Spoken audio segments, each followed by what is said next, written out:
The third wave of the coronavirus pandemic has continued to surge in Nigeria as the country on a single day this week recorded 4 new deaths and 747 cases, ranking the highest daily infection figure in more than 6 months. The latest increase in infections and the fatality rate are of concern to health experts and government officials who appeal to Nigerians not to allow fatigue to set in. Here to speak on ways Nigeria can effectively curb the virus is lead virologist and former regional virologist at the World Health Organization, Africa, is Professor TOMORI, who is here to speak on Nigeria's third wave. Welcome to the show, Professor TOMORI. Thank you for joining us. It does seem as though this is a fitting time to speak to you here. We've been talking about vaccines. We know that there's been an additional 4 million doses of vaccines that have arrived in Nigeria, this time from Moderna. And pending approval, if they are in fact rolled out to the people, at best, they'll only vaccinate 2 million Nigerians at best. With that, it does lead you to ask more questions on vaccine equality, because while we can accept that charity is good, and it is good for the United States in this instance to give us some of their vaccines, the UK did the same with the AstraZeneca one, why don't you think these countries should really empower developing ones and perhaps share their patents to vaccines so that African countries, for example, can start to develop their own and vaccinate people a lot faster? Because it seems as though this third wave is being labeled as the pandemic of the unvaccinated. What do you have to say about that? Yeah, thank you very much. I think we got ourselves into the position where we are. Years of neglect of science and research has led us to where we are. And so we're not complaining because of our past errors. I mean, while I don't agree, I don't support what the other countries are doing, but the point I think we need to begin to realize from now is the fact that these countries are very proactive. Their governments care about their people. These vaccines, they purchased them even before they were ready. They took a gamble. I mean, you remember some of them were buying like 3 different types of vaccines because they weren't sure which one was going to work. And then we started accusing them of piling up vaccines. They're not piling up vaccines. They were preparing for the future, which many of us in African countries are not preparing. And so we sit down on the vaccine diplomatic table and start whining and pining and begging, which is what we are doing. Time has come. I mean, we are probably too late for this current one. Time has come for the future that will come to get ourselves prepared. So while I condemn, I don't support what they are doing over there, but these are people who are caring about their people, and we have governments in our own region who don't care about their people. I mean, since when have we started? There are the proactive countries, like I mentioned, who bought even before the vaccines were ready. There are the inactive ones who waited for donations, and when it didn't come, they started buying on their own. And there are the no active ones, like my own country, which even though the vaccine, the donation did not come, we're still not making any conscious effort to buy our own vaccine. So don't blame them. Blame your people. Blame your government. All right, Professor TOMORI. Well, I mean, that's a good one there. Don't blame others, for your negligence. Blame those who are responsible here. But then speaking specifically about the third wave that is already here with us, we knew that this time will come. Do you think that we are well prepared, even within the restraints of not having enough vaccines? Do you think that we have enough preparation, from the part of authorities? And have we also learned anything new from India, which, yes, there were issues there a few months ago where, the Indian variant, now known as the Delta variant, was first recorded. But it looks like they were able to deal with it after a few weeks. Have we learned anything from India? Have we prepared sufficiently? And what do you think the more than 98% of Nigerians or 97% of Nigerians who are not vaccinated, what precisely, should be their attitude to this third wave that is already here with us? Thank you very much. The crux of the problem is not on the government. I mean, we blame the government for their role, but on this issue, it is us. Because the vaccine, the same simple rules and regulations that have been used to prevent the spread is the same thing. Wear your mask, wash your hand, keep your distance, don't go to crowds, something of that nature. But we disobeyed all those things. We put the blame on our government. Yes, they have a problem, but we too have a role to play. I think the most important people in this transmission are the people, because the virus transmits is me and you that carry the virus. And if we can wear a mask and wash our hands and avoid all those conventions and burials and things, then we can limit the spread of the disease. The virus doesn't spread except through us.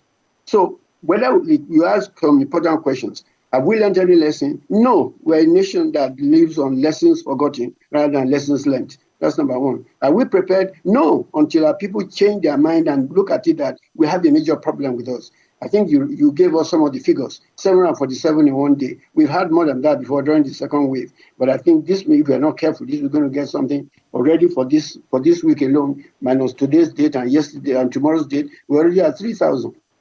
So we have a problem in our hand. That message must be sent to our people that we have a problem in our hand, and we have the control in our hand. That is by wearing those masks, by washing our hands, and see things are still going around.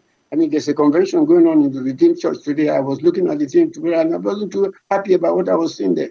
So it's left in our hands to make sure we can stop this epidemic, curb it. One interesting thing, an analysis of the figure we're getting, the number of people who are traveling outside the country, who are positive, is increasing, which means that thing is spreading in our own way. Where you take the figure by week, percentage positivity has been increasing, almost doubling every week since week 25. Secondly, the people who are coming in, the numbers are also increasing. And that's why we told the government, test these people before as soon as they arrive. Don't wait for 7 days, by which time they will have spread the damn thing all over the whole place. Understood. Professor Tomori, talk to us about the Delta variant itself. We've heard so much about it and how contagious it is, how much more dangerous it is than other strains. But can you give us the layman's explanation as to why this new Delta variant is so dangerous to the public? Yeah, thank you very much. Viruses will always mutate, whether you like it or not. That's their characteristic. And they mutate when we transmit them. A virus that is within me, which I don't transmit to somebody, cannot mutate into something else. It has to move from person to person. That's so it changes. And what does it do? It does that to adapt, to survive. And so if maybe I have a little bit of immunity, it comes up with a little bit of changes on the surface. And where the changes occur is the first point of contact. Those are the spikes. It changes it to become more attachable. The grip with the cell becomes more attachable. And therefore, it's more difficult to dislodge. And and once it attaches and it enters the body, then there's a problem. And that's why because of that, it takes a longer time on the cells. It can also be transmitted to people much, much faster. And that's the difference. I think transmissibility is what they talk about. It is more easily transmitted. And we're seeing a difference in the type of this. You mentioned the fact that in many of the countries, we are seeing this is a pandemic of the unvaccinated. Youth, they thought were free of it before. Those are people who are not getting the vaccine in many African countries. So that's where we're seeing more of the cases. Perhaps we are sparing, I don't know, in other parts of the world, they have spared their own elderly people who they have all vaccinated. And so the third wave in those countries will go down. Maybe show in another group. You're not going to see more deaths like you've seen before. In our own case, we don't have that luxury. We are still 1% of our people vaccinated. So that's the majority. Of course, there'll be people who will get a natural infection, but then that's a little number. So the virus mutates to survive and changes so that it can also overcome the little immunity that you have. That's why it is now spreading so fast. I think it's basically because its grip on the attachment on your cell is become much more by some changes, tweaking some changes on its own part to make the attachment much, much more. It's like the glue. You have the Evo stick, you have another, whatever it is, that sticks faster. That's the major difference between it. And so long as it stays longer in the body, then it means it can spread from one person to another. Understood. Thank you very much for that explanation. Dr. Tomori, we're going to take a very quick break. When we do come back, we will continue on our conversation about COVID-19 and how we can curb the spread of it here in Nigeria. Please do stay with us.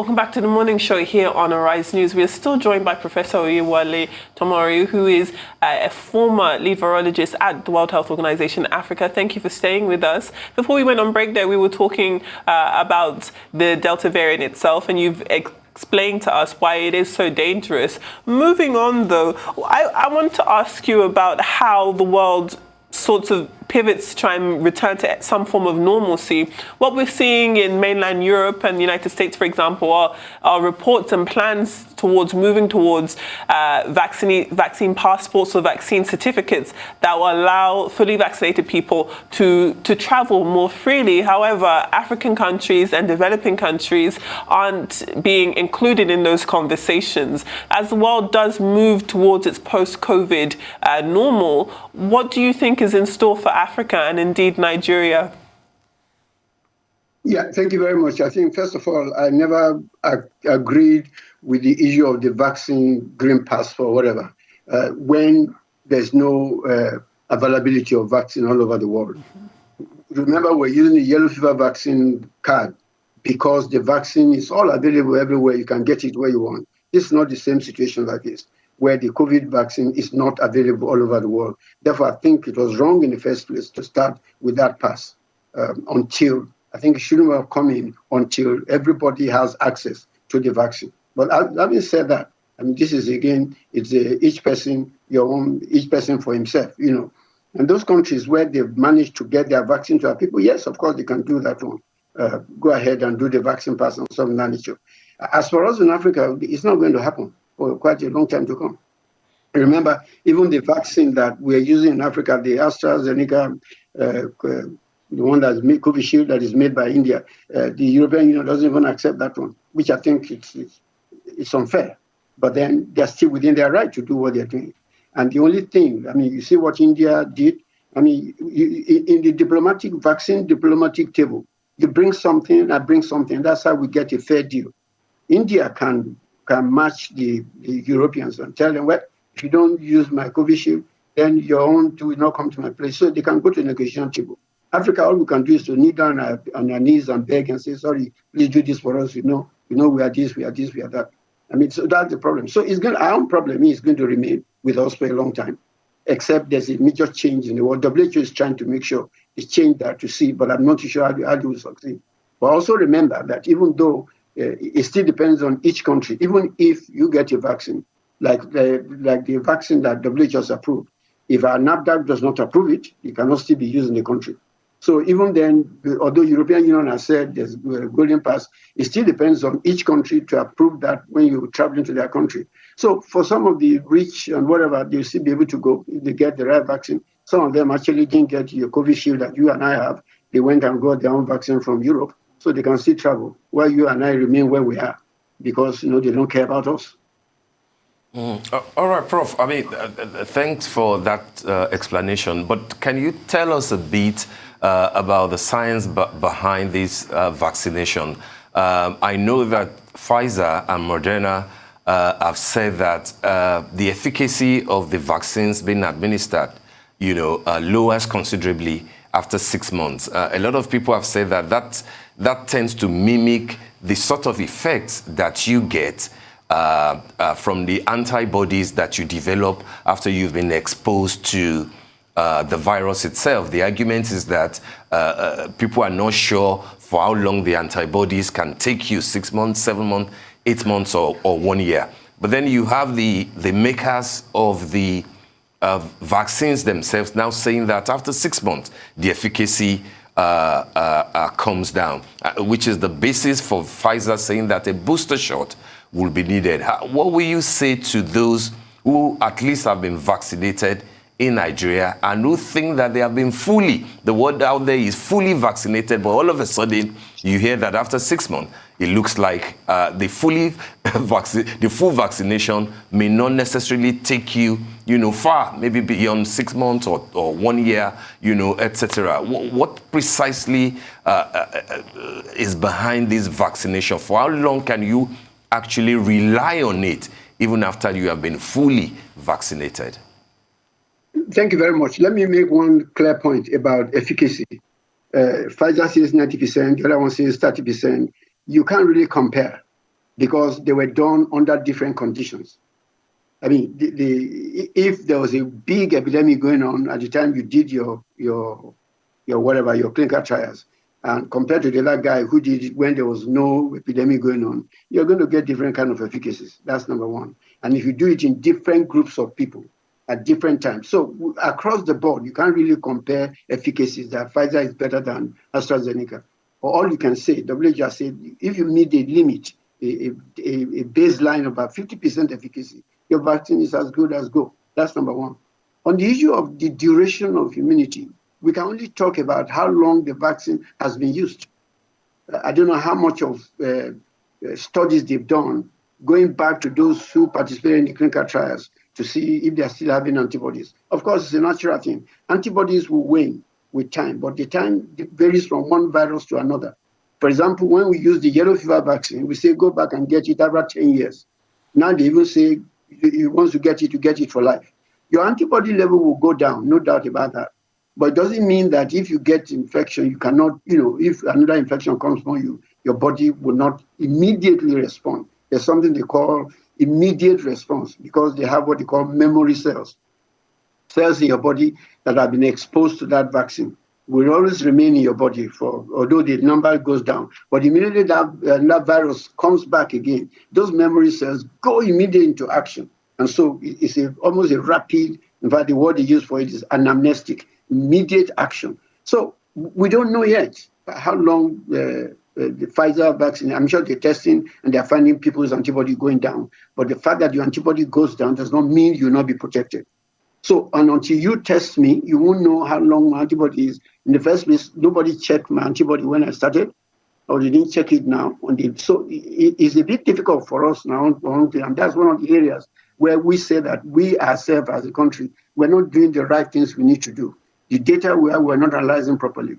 The people we are vaccinating, ideally in a good survey, some of those people, we should have taken their sample at the beginning, before the vaccination, take it after they got the so-called full vaccination. It's not everybody that will come up with good antibody. And that's why the efficacy is never 100%. So you and I may differ. The vaccine may be, for all sorts of things could happen.